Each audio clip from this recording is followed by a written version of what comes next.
So in the last lecture we are discussing the microeconomics. Microeconomics chapter हमने last lecture में देखा, उसमें हमने देखे scope, features and importance of microeconomics. Now we are watching second chapters utility analysis. Okay क्योंकि मैंने बताया था माइक्रो इकोनॉमिक्स में बहुत ही छोटी छोटी इंडिविजुअल यूनिट्स के बारे में सोचा जाता है। तो वो यूनिट्स में utility, demand, supply, land, labour, capital, entrepreneur और मार्केट स्ट्रक्चर के बारे में सोचा जाता है। तो उनमें से ही फर्स्ट चैप्टर है यूटिलिटी एनालिसिस, इसके बारे में हम लोग देखेंगे। नेक्स्ट माइक्रो इकोनॉमिक जो रिमेनिंग पार्ट है फर्स्ट चैप्टर का, वो हम चैप्टर नंबर 5 के बाद देखेंगे। ओके क्योंकि वो उससे रिलेटेड है। सो chapter number second utility analysis. Utility analysis में यूटिलिटी का पहले मतलब समझ लो, फिर हमें वो समझ में आएगा।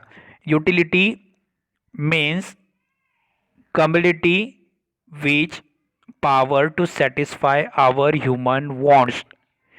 Utility is the commodity which complete our wants or which satisfied our wants. इसका सिंपली मतलब है हर चीज़ में यूटिलिटी होती है, हर कमोडिटी में यूटिलिटी होती है, क्योंकि हर कमोडिटी में हमारी पावर या हमारी ज़रूरतें, नीड्स कंप्लीट करने की, वांट्स कंप्लीट करने की ताकत होती है। ओके जस्ट लाइक अगर आप फ्रिज का इस्तेमाल कर रहे हो तो फ्रिज आपको सेटिस्फैक्शन देता है, मतलब फ्रिज में या उस कमोडिटी में यूटिलिटी है। आप फ़ैन का इस्तेमाल कर रहे हो तो फ़ैन आपको सेटिस्फैक्शन देता है, इसका मतलब फ़ैन में यूटिलिटी है। आप बेड इस्तेमाल करते हो, आप घर में जितनी सारी चीज़ें में इस्तेमाल करते हो और इन योर लाइफ पूरे दिन में आप जितनी चीज़ें इस्तेमाल करते हो, तो हर एक कमोडिटी में यूटिलिटी है, क्योंकि वो हमारी सेटिस्फैक्शन या हमें पावर का, हम उसमें एक पावर होती है जो हमें सेटिस्फाइड करती है। सो यूटिलिटी का सिंपल मीनिंग फिर से एक बार बता रहा हूँ।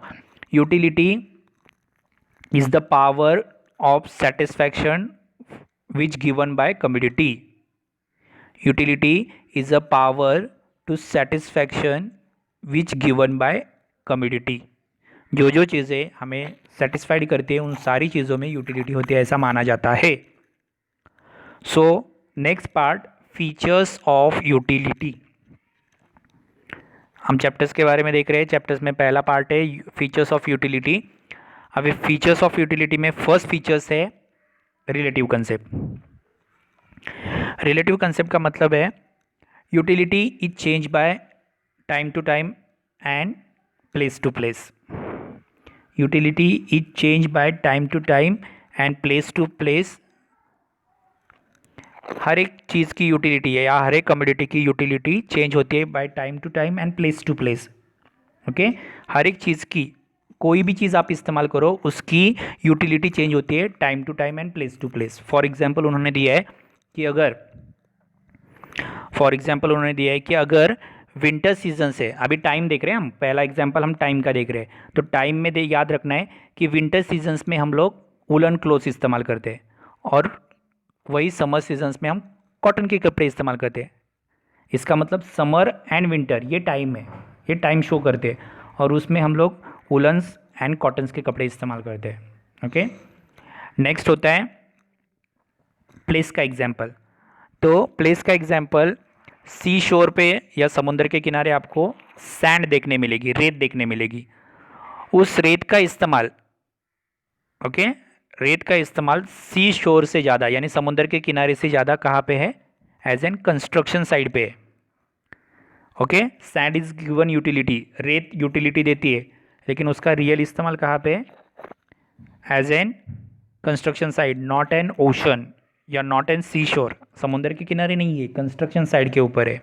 Okay so first concept relative concept, utility change by time to time and place to place. Second concept subjective concept. So subjective concept में उन्होंने बोला है कि utility change by person to person. Utility, हर चीज़ की यूटिलिटी या हर कम्युनिटी की यूटिलिटी चेंज होती है पर्सन टू पर्सन। ओके क्योंकि हर पर्सन के प्रेफरेंसेस, चॉइस, लाइक्स, डिसलाइक्स अलग अलग है। हर एक पर्सन की choice, preferences, fashion, likes, dislikes, ये सब अलग अलग है। तो choice, preferences, hobbies, like, dislike अलग अलग होने की वजह से यूटिलिटी चेंज होती है या कम्युनिटी की यूटिलिटी चेंज होती है person to person. For example अगर स्टेटस्कोप है तो उसका इस्तेमाल डॉक्टर को ज़्यादा होगा as compare to lawyer. Stethoscope में कम्युनिटी है, ओके, स्टेटस्कोप ये कम्युनिटी में यूटिलिटी है, लेकिन वो डॉक्टर के लिए ज़्यादा है as compare to lawyer, okay. या और दूसरा एग्जाम्पल, अगर आप नॉनवेज खा रहे हो तो